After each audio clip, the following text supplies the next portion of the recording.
Օրինակ շատ քչերը գիտեն,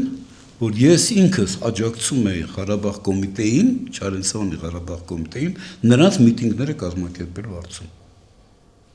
Չի եղել մի միտինգ Գևորգ Չարենցավանում տեղի ունենար, որոնք որպես կանոն քննադատում էին իշխանություններին ու առաջերտին բնական Չարենցավանցիները պետք է քննադատեին քաղաքապետին, ասում չի եղել մի միտինգ, որում ես ելույթ չունենամ։ Սկզբնական իմ ելույթները շատ ծանր էին։ Մեջքով էին շուռ գալիս քաղաքացիները, Չարենցավանցիները, սուլում էին, չէին լսում։ Բայց ես շատ պարզ բան եմ։ Ասելիքը ինչն էր դա։ Շատ պարզ բան եմ ասում եմ, դուք կարող եք իմ հետ չհամաձայնել, բայց ես այս քաղաքի պատասխանատուն եմ։ Ու ես գտնում եմ, որ դուք իմ կարծիքին պետք է տեղյակ լինեք։ Կային դեպքեր, որ ես համաձայն էի Ղարաբաղ կոմիտեի առաջարկություններին։ Սկզբունքորեն շատ դետալների մասին եկեք խոսենք, ինձ հետաքրքրեց այդ բանը։ Դե գիտեք ինչ կա, դետալներ։ Օրինակ սկզբունքորեն շատ հարցերում, հատկապես երբ որ կենտրոնական Ղարաբաղ կոմիտեն հիմնականում գնաց Սուրեն Հարությունյանի նախաձեռնություններին հակառակ, այսինքն սկսեց խստորեն քննադատել, նույնիսկ ձեռք առնել Սուրեն Հարությունյանին, երբ որ նա փորձում էր Մոսկվայում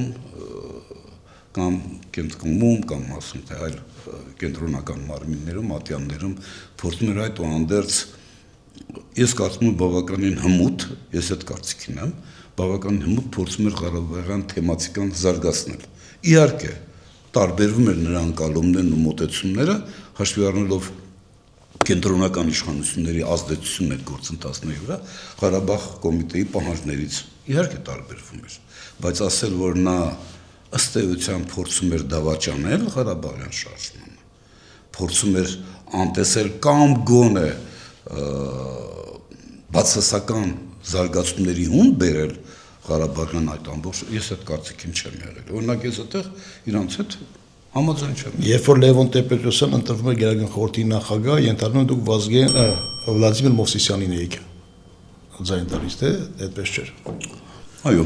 ես Տեր-Պետրոսյանի կողքին չեմ քվեարկել։ Հետաքրքիրն է, որ 2 տարի հետո Տեր-Պետրոսյանի վարչապետն էիք։ Իրանք էլ գիտեն, որ ես Տեր-Պետրոսյանի օգտին չեմ քվեարկել։ Բայց գիտեք, այնպես չի, որ ես հիացած էի Մովսիսյանով եւ կոմունիստական կոմկուսով Հայաստանի։ Ես հիացած չէի, բայց ես համոզված չէի, որ այդ նոր ուժերը իրենց փորձառությամբ, հմտությամբ, ունակություններով պետություն կառավարելու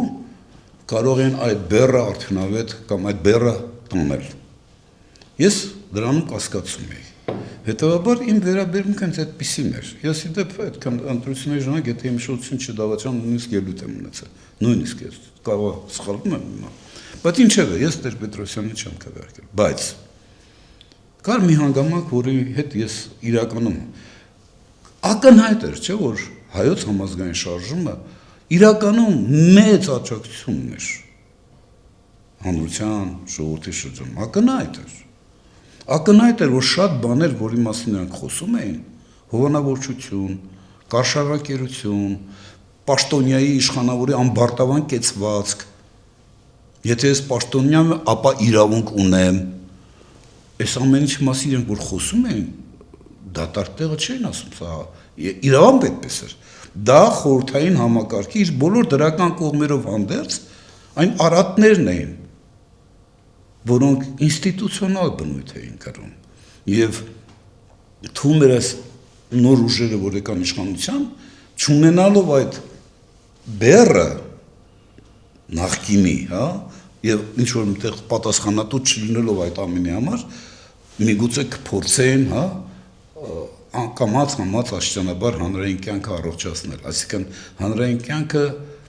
զերծ պահել այն ինստիտուցիոնալ բնույթի արատներից, որի մասին ես նոր խոսում էի։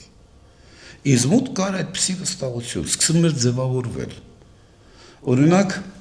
ես չեմ որ կկարողանան, թե որ չեն կարողանա։ Չէ, որ կկարողանան, այդպիսի համոզմունք էր իմ մոտ աշճանաբար ձևավորում։